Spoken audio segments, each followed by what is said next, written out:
But before that, I'll explain that later. Harsh had invited me to be a member of the committee which was looking into this, as was Tista and many others. And then I was the only Christian member, and then we got two more who were lawyers to be part of it. Because the Christian perspective of group violence is very different from the Muslim or the Sikh perspective of group violence. It's a dirty word, so I will not use the word ghetto. Apart from Bombay and Goa, Christians don't live in a community. They live with other communities. One mohalla may have a token Christian family. That is one. We are also terribly divided in fragments, which is not an issue here. Second is, we go out of the church to speak. So we relate with non-Christians, sometimes in an aggressive manner, sometimes in an uncouth manner, but always in our own understanding of following Christ's mandate, that speak of his work. In other words, evangelize, which brings us into conflict sometimes with Muslims in Kashmir, parts of Bihar, parts of Kerala, but overall with the Sikhs in Amritsar, Gurdaspur, in Punjab, but overall with Hindus, with various Hindu right-wing groups. Mrs. Sonia Gandhi's being a Catholic-born person, and far be it from me to call her a Catholic now, does not help matters. Let me also set one myth at rest. We are underrepresented in almost all civil services, including the police, and possibly barring Nagaland and Goa, where you will find Christians. In the rest of the largely Hindi, Tamil, Telugu speaking thing, a senior Christian officer is a rare sight. He exists, but he is a decorative piece. And lastly is the Christian concept of worship. We worship not like Muslims, not like Hindus. You can go to a temple anytime and twice on Tuesdays. But we need to congregate. Christians are a congregational people. 2 or 3 have to gather. So what is the experience of these two, evangelization and gathering, and how is the violence perpetrated? We are still averaging 3 acts of violence against Christians a day. About 1 of them being serious. So we are averaging 300 serious cases a year throughout the country. What are they? People have gathered on a Sunday to worship in their house. Because in a village there are only 3 Christians. And they're worshipping, and a mob comes, and the police is accompanying the mob. And they bash up the people, burn the house. Then I or Tista or somebody goes to the collectorate and we say, what has happened? He said, but this is not a church, it's a house. A church is like Mount Mary. A church is like the Sacred Heart Cathedral in Delhi. This is not a church, it's a house. So the concept of a place of worship becomes very difficult. The other is the evangelist activities. He distributes tracts, he talks. And while it is possible to sell the Gita on railway stations, and many railway stations have Gita stalls, people on their own have made it almost illegal to spread a tract, a piece of the Bible on a road crossing, and they routinely get arrested and beaten up. Government profiles them, says, to protect us, please tell us your places of worship. They never ask where the temples are or the mosques are. So both in terms of complicity and involvement of the state in acts of violence against Christians in Karnataka, which is now the worst affected area, in Jharkhand, in Chhattisgarh, in Orissa, in Rajasthan, particularly Udaipur, in the Punjab, parts of UP and Bihar. The police are not protecting the Christians, they are coming with the Bajrang Dal to attack. And then obviously, when you go and lodge a complaint, there's already some Bajrang Dal chap there who has lodged a complaint against the Christian group. This priest was spreading money to convert people. There is no rope. Second thing is that Tista, our ears should pick up. What we are now seeing parts of Madhya Pradesh, Jharkhand, even Karnataka, the women, nuns were always a target for rape. They were a soft target. But Protestants don't have nuns. So now they have started picking up on the wives and daughters and sisters of Protestant pastors. So suddenly, women kin of Christian clergy have started becoming targets in a pretty big way, particularly in Madhya Pradesh and Karnataka, and that is a point of great worry to us. 295, 153, the whole jing-bang, when you're going to a police station to make a report, it doesn't seem to work. The Thanadar just doesn't understand. He says, why don't you keep quiet? Why are you trying to convert people? Why are you spending money? Why is it enforceable? The local media is part of that. How to tackle it? Because the current law does not tackle it at all. There are 1,000 cases, but they are not only in Bombay. They're spread over 1,000 places. So one of the things that we brought to Harsh's notice and Farah's notice was how to redefine communal violence to cover such issues also. While targeted violence against communities, which may not be a pogrom in a ghetto or a dwelling unit or a colony being attacked en masse, but a series of small attacks over a very large area, but all directed only against Christians. Why is it when you say, oh, it was a tribal and Dalit attack, Kandamal? No, it was not a religious attack. This is the government position. Then we ask them, suppose the tribals were getting het up and were killing the Christians. Why is it that only churches were attacked, no temple was attacked? And why is it that Christian tribals were attacked? So the common factor in Kandamal is only Christian men, women and properties were attacked. All the women who were raped were Christians. One Hindu was raped because she was working in a Christian household. Under mistaken identity, she was gang raped and killed. These are some areas of targeted violence, particularly for Dalits also, which current laws are unable to address. And we desperately wanted this law to be involved in that. The second was, and I put it more crudely, that there must be a national perspective and a national plan. How do you handle the post-violence situation? Rehabilitation. Why should a Christian widow get the least of the thing? There is a hierarchy of victimhood, it seems, based on religion. And while Professor Narang will excuse me, he says that the jobs have not been given. Houses have been given. In Kandamal, houses have not been given. Jobs have not been given. The money that was given in 1984 or even in 1982, less money has been given in Kandamal. If we could not have persuaded the central government, they would have got almost nothing at the state level's own thing. So this hierarchy of victimhood should go. There must be a national scale. Why is that a real victim gets more than the widow of a person who was butchered to death? Butchered, small pieces and burnt.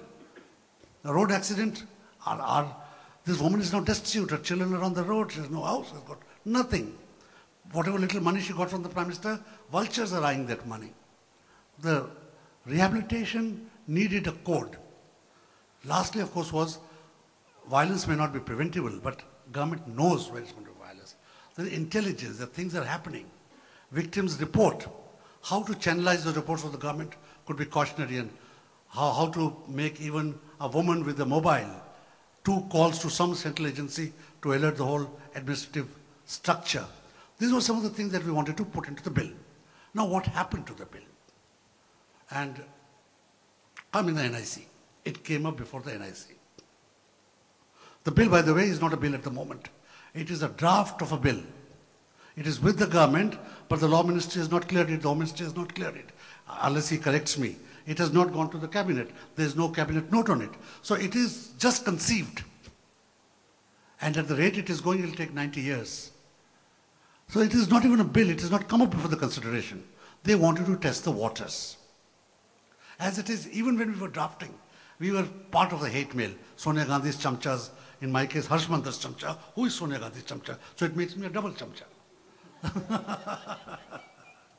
So hate mail was rampant, snide remarks on the media, including big-time media. They had decided to kill the bill long before it was conceived. But when the draft started coming out, they had to take notice. Mr. Chidambaram, in his wisdom, and I'm a member of the NIC, he sent it before the NIC. gave me 5 minutes to speak. 3 of us spoke in favor and about 30 spoke against the bill, including all the non-Congress chief ministers. Wajahat Habibullah, chairman of the Minorities Commission, wanted to speak. I was given 5 minutes and I made a joint speech on behalf of all the Christians in the NIC, which are 3 of us. Wajahat Habibullah wanted, he sent up a chit to Chidambaram. Chidambaram did not allow him to speak at all. 1. 2. Chidambaram as chair, not chair, as the coordinator of the meeting, Prime Minister was the chair, and all of us were equal members. He decided that there will be no response from the government. So no minister spoke, no MP spoke, no remotely Congress sympathetic person in the audience spoke. So only the hate mongers, the anti-Muslim baiters, the Christian baiters, the Sikh baiters, the Dalit baiters, they had a full reign for 5, 6, 7 hours with the chairman, Prime Minister Manmohan Singh, patiently listening. They carried the day. And what was the refrain? That the bill has one sensitive clause. It opines, it says that some communities or some people are attacked and some are attackers. It does not say everybody is attacking everybody all the time. It says in mild terms that some people are susceptible. Some people are victims. Modi picked up this point, Sushma Swaraj picked up this point and said, when you are saying that one community is the target, Muslims, you are saying it has been made a target by the Hindus.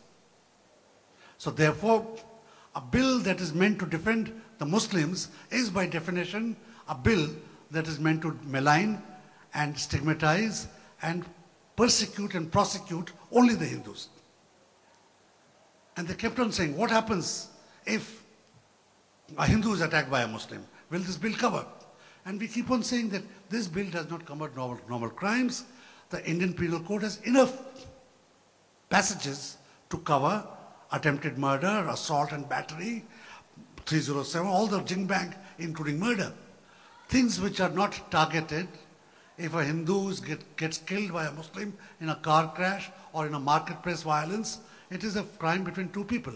But if Hashimpura happens, it is targeted violence. If John Lobo or John Dayal beat up a Hindu, it is violence by one man or the other, and I'll go to jail. But when Kandamal comes and people are picked up and targeted, and girls are picked up and targeted because they're wearing a cross and then raped, that is targeted. But all the papers, including Times of India and other papers, carried the day that the bill has been lampooned as being anti-Hindu. And that is where it hangs. No Congress chief minister has spoken. For the last 1 year, in the Christian circles, I've been having seminars, 30 seminars we held in 2002, where we have been presenting this bill to the community as a ray of hope, saying, please pray for it. The Christian first reflex is, put it in your prayer list. Hopefully that it will work. But even there, the questions come from the low. After my seminar is over, some chap hidden there will ask, but this, John, only Hindus will always be victimized. Because if Christians are beaten up, they're never beaten up by Buddhists, they're only beaten up by Hindus, so the arrested person will also be Hindu. So now our task is, first task to revive it is, how to destigmatize the bill. How to say that it is on targeted violence against Christians, against Muslims, against Sikhs, even against Hindus in Kashmir, if you really go to that extent. It is meant to defend the tribal woman, although there were 2 views. Some did not want the scheduled caste and scheduled tribe to be covered because the existing laws are quite strong. But many others felt that they would also be a part of it because, it also, because it was not just not on religion, it was on regional and linguistic issues also. So now our first task, as I face it, is how to convince people that this does not target Hindus, it targets only criminals. That this gets the police to act, this puts the fear of God into the police officers, and that for the first time ever, it gets the politician responsible. He cannot run away from his responsibility as the final boss. The chief minister, the governor, the home minister are as culpable as somebody there. And this is what we are trying to do, and we are hopeful. I sometimes get very pessimistic, but on the other hand, because violence has not been stopped. still violence takes place. Not in Gujarat because he doesn't want violence there, but it takes place in other states. You know, if you go to the small newspapers, you'll get a huge stock of acts of violence. 6,000 in 5 years, according to Ajay Makan when he was Home Minister. We think that there would be properly coordinated, properly analyzed and explained in 100,000 meetings throughout the country. We are hopeful that we can bring up a groundswell of public opinion. We can't get Times of India, Arnab Goswami rooting for it. So very difficult to get a huge 24/7 situation on the media. But slow and steady, I think there is hope for this bill if enough pressure is built up.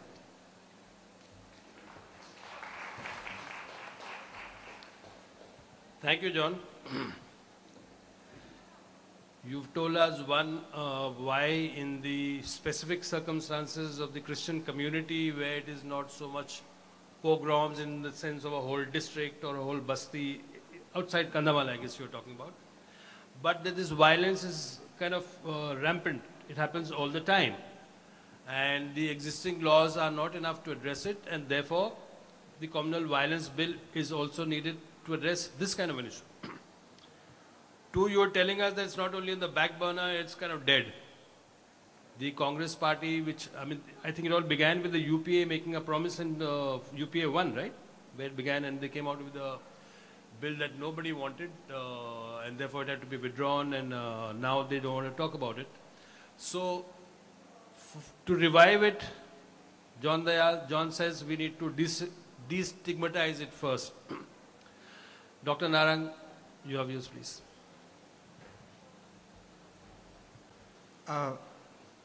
ताकि अगर किसी को नहीं भी problem तो मैं थोड़ा सा हिंदुस्तानी में बोल दूंगा, अगर किसी को थोड़ा बहुत भी इंग्लिश की। अभी हर्ष ने और जॉन ने बिल की अच्छाइयाँ बताई और साथ ये बताया कि बिल या तो कोमा में है या डेड है। सवाल ये उठता है कि ये कोमा में क्यों है और डेड क्यों है और हम क्या कर सकते हैं। मैं सोशल साइंसेस का एक विद्यार्थी हूँ, टीचर हूँ। असगर अली आ गए हैं। तो सोशल साइंसेज में हम इस चीज को बिलीव करते हैं कि किसी भी प्रॉब्लम का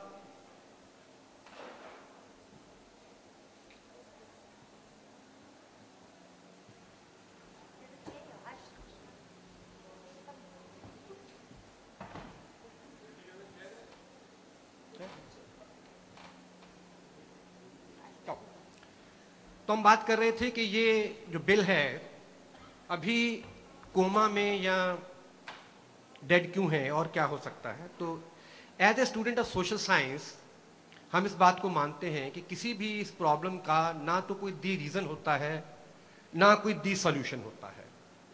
लेकिन जब भी हम सोशल चेंज की बात करते हैं, सोशल रिफॉर्म्स की बात करते हैं, तो हम ये दो चीजें मान के चलते हैं कि लीगल चेंज और सोशल इंजीनियरिंग दोनों चीजें साइमल्टेनियसली चलती हैं। अब ये जो बिल आया इसमें बात ये कही गई कि डेरिलिक्शन ऑफ ड्यूटीज एक, और दूसरा ये एक फतवा उड़ा दिया गया कि ये खाली मुस्लिम्स या किसी और माइनॉरिटी के खिलाफ जो वायलेंस होता है उसके लिए और हिंदू के खिलाफ नहीं। इसके दो इम्प्लीकेशंस हैं। अगर ये बात डेरिलिक्शन ऑफ ड्यूटी की बात आती है तो जितनी भी ब्यूरोक्रेसी है, स्पेशली पुलिस जिसकी भी चर्चा की गई कि वो 1861 एक्ट के अंडर काम करती है, और जैसे हर्ष ने 1980 से बात कही कि ब्यूरोक्रेसी भी पॉलिटिकल बॉसेस के अंडर आ गई है, तो ब्यूरोक्रेसी के सामने एक बहुत बड़ा डायलेमा है कि अगर इस तरह का एक बिल आ जाता है जिसमें डेरिलिक्शन ऑफ ड्यूटी के कारण उनको सजा मिलेगी और दूसरी ओर उनका पॉलिटिकल बॉस ये कहता है कि तुम्हें दूसरों को मारना है, तो व्हाट विल दैट ब्यूरोक्रेट और police officer do? Therefore, choice before police officer or bureaucracies, let there be no such bill. क्योंकि उसके सामने डायलेमा है ना, अगर ये बिल आता है तो वो जेल में जाता है, मरता है, और पॉलिटिकल बॉस का ऑर्डर नहीं मानता। 1861 एक्ट के अंदर पुलिस वाले को तो बॉस का मानना ही मानना है, और to a great extent IAS को भी अब मानना शुरू हो गया है, तो वो क्या करे। सो ब्यूरोक्रेसी पूरी तरह से जोर पे है कि इस तरह का एक्ट ना बने, एक सेक्शन। दूसरा, इस देश में एक बहुत बड़ी क्लास है जो खास करके Congress, socialist parties, communist parties को कहती है स्यूडो सेकुलरिस्ट है, और वो बार बार ये कहते हैं कि ये स्यूडो सेकुलरिस्ट माइनॉरिटी अपीजमेंट के लिए काम करते रहते हैं। ये बात यहां पर हम बैठे हुए तो शायद एनालाइज कर सकें, लेकिन देश में ये बहुत बिकता है। हम मुल्क नहीं है, इंडिया नहीं है, इस मुल्क में ये स्लोगन बहुत बिकता है कि सरकार माइनॉरिटीज अपीजमेंट के लिए या रिजर्वेशन के नाम पर दलितों के लिए बहुत कुछ करती है, और वो बैकलैश हिंदू का है। तो वो बैकलैश से प्रेजेंट सरकार, क्योंकि ऑलरेडी माइनॉरिटी में है और दूसरा बैकलैश से डरती है, तो वो सरकार भी इस बिल को इस बैकलैश के डर से कि हम स्यूडो सेकुलरिस्ट फिर मारे जाएंगे, इस एलिगेशन के अगेंस्ट कि वी आर डूइंग माइनॉरिटी, तो देयरफॉर ना सरकार और जो दूसरी पॉलिटिकल पार्टीज है, एक आध को छोड़ दीजिए जो बहुत ज्यादा शायद communist and otherwise all so called RSS है, उनका तो मतलब ही नहीं है इस बिल के साथ। तो ऑब्वियसली वो इस बिल को लाना नहीं चाहते। मैनिफेस्टो में 2004 में डाल दिया, 2009 में डाल दिया, मजबूरी थी सब कर करा के, लेकिन ग्राउंड रियलिटीज ने सरकार को यह समझा दिया कि इस तरह का बिल ना तो ब्यूरोक्रेट्स लाने देंगे और ना ही so called over secularist against pseudo secularist लाने देंगे। अब सवाल ये उठता है कि हम क्या कर सकते हैं। जैसे मैंने बात की कि